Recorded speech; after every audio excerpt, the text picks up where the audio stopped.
"We have to go, now," Larry exclaims, clamping down on the knob and signaling for me to follow.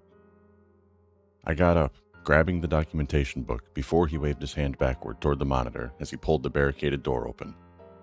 Once the door was open, Larry and I made an immediate dash to the right down the main hallway, our footsteps echoing as we picked up the pace. He led me to the rear of the building, which had me thinking we'd bust out the back door. Instead, we stopped near the end of the hallway, which prompted me, in my frantic state, to question what it was we were actually doing. But before I could even utter a word, Larry leaned his body against the wall, his eyes squinted, and he groaned like he was applying force to it. I watched as a rectangular-shaped section of the wall suddenly swung inward. There was no handle or even hinges present, just a simple section of the wall opening up, like something out of a spy movie. I didn't have time to sit there and ask questions. I darted in with Larry, not bothering to even check my would-be surroundings until I was on the other side of the threshold. We stepped into a decently sized room, something like 20 by 20. The entirety of the walls on both the left and right are lined with massive storage servers. All I could practically hear was the sound of them whirring and humming. The change in temperature compared to the hallway we were just in was more than noticeable, and I'm sure they were at fault for it.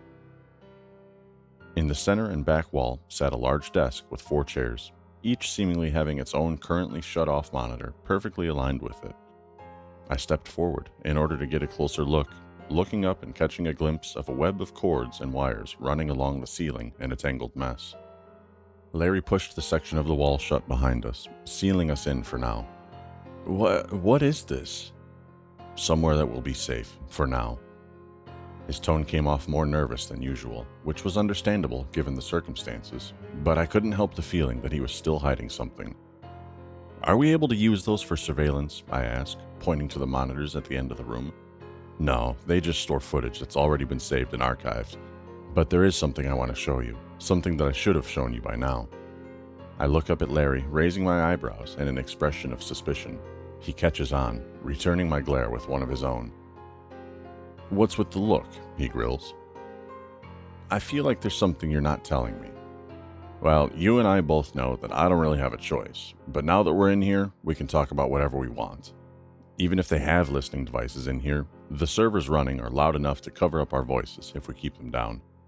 We approach the desk with the monitors, and Larry boots up the computer they're hooked up to. "You might want to have a seat. It's going to be a long night." All 4 of the monitors suddenly switched on, each displaying different things, but it didn't matter, because I was focused in on the one Larry was viewing. He had a security footage archive program open, and the footage currently being displayed in the program was that of the elevator. The date in the corner was that of a week ago. Larry then modified the date, changing it to a week before the date I was officially hired and put on the job. The footage then jumped to a paused frame of the date and time Larry had keyed in. "What's this about?" I asked calmly, sharing a glance with Larry before he returns his attention back to the computer. "Incident Report 17-B. You wanted to know what happened to the guy who came before you? Well, here you go." The frame of the footage is focused on the main hallway of the building, in which a young man stands in the middle of, dressed in black pants and a gray-colored polo, along with a pair of black sneakers. The timestamp in the corner reads 4:30 a.m. He couldn't have been older than his late 20s. In his hand, he held a suitcase that he carried with him as he paced down the hall and arrived at the elevator. He presses the button in order to call it. Larry and I watched intently as he waits there for the several seconds it takes for it to arrive. And once it does, he steps inside uneventfully. Nothing strange or abnormal had taken place at that point in time. Larry then switched the camera perspective to that of the lobby after the doors closed behind the man, which allowed us to see where he would be coming out of the elevator. We waited, and several seconds passed. The doors slid open, but it was completely empty, with not a single visible trace of him ever being in it. "Weird, but why don't we try to look at the elevator interior camera? Maybe we can see why he didn't come out," I proposed, only for Larry to move his mouse and click a few times as he responded. "You mean this?" Larry then pulls up the feed to the elevator interior camera and leaves it suspended just a couple of seconds before the man is supposed to step inside. He hits play, and the footage immediately begins to become choppy, and in the blink of an eye, it becomes full-on static for 12 seconds, which was slightly over the amount of time the man was supposed to have spent inside the elevator. We've had several guys do everything they could to get a hold of what happened in that time frame, but they weren't able to pull anything. It's gone, he's gone, and we have no idea what happened to him. And it all went down on my watch, Larry continued. His eyes quickly lowered to the floor, and I noticed him go slightly limp. But it only lasted for a second, as he seemed to not notice his sudden decline in posture. Roger brings it up nearly every time he visits, has to make sure to remind me that I wasn't competent enough to prevent it. His name was Jacob, by the way, and he had a kid on the way, and I had to go up to his wife and lie right to her face. Tell her that I hope wherever her husband is, he's all right and will find his way back to her. Nothing but a bunch of bullshit. A deafening silence emerges, and I sit there, looking at both Larry and the monitor in front of me. His head hung low, and I could tell that this still weighed on him far more than he was letting on. You weren't there in the moment. There wasn't a damn thing you could have done, I say with a firm tone. Roger doesn't see it that way. He's happy to hit me over the head with it every opportunity he gets. But I know he didn't give a single shit about that kid, yet he walks around and talks about him like he was his son or something. It makes me sick. He'll get what's coming to him one day, I say in the best attempt to be reassuring. We can only hope. I don't want to sound insensitive, but I just gotta ask. The shadow, do you know what or even who it is? Larry didn't answer right away. Instead, he turned in his chair, facing me before he rubbed his forehead with a tired sigh. At most, my best guess is that it's an avatar, or representative, if you will, of the building itself. Every now and then, when a structure becomes angry enough, it'll manifest things that can act more directly on its will. How? You know what? Not even gonna ask. Trust me, I wish I knew too. Never a boring day here, that's for damn sure. Larry and I both share a small chuckle, one that I realized I needed more than I thought. Those last several months were filled with nothing but stress and ongoing paranoia. The short moment was nice while it lasted, but an inevitable thought crossed my mind, a thought that prompted me to give voice to a question. How do you know this room will keep us safe from that thing out there? Larry freezes for a moment, seemingly contemplating how he should answer. I don't. Not for sure anyway. But it's our best chance until morning hits, he begins before exhaling, indicating he had more to say. I'm sorry for not telling you about more of this stuff sooner. Probably would have never been in this situation if I had just let you know from the start, but we'll make it out of here. We have to. I ain't letting another person vanish on my watch. What happened to Jacob won't happen to you. Knock it off, I shot back firmly. I appreciate the apology, but like I already said, Jacob wasn't your fault. This isn't you talking, it's Roger. Don't let him get in your head.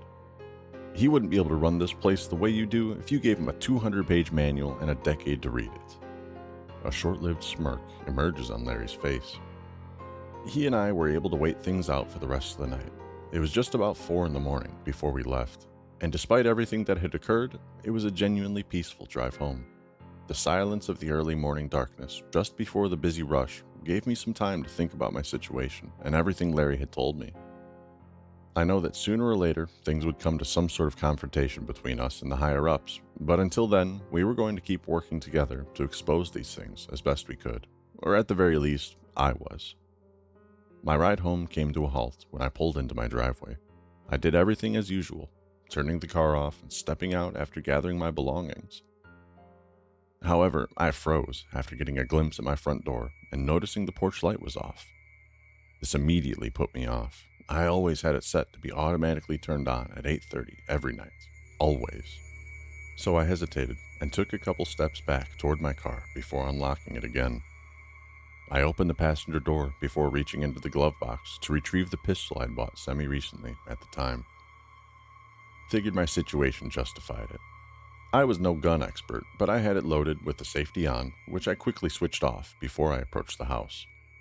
I didn't immediately head for the front door, instead opting to circle around the house and head to the back door.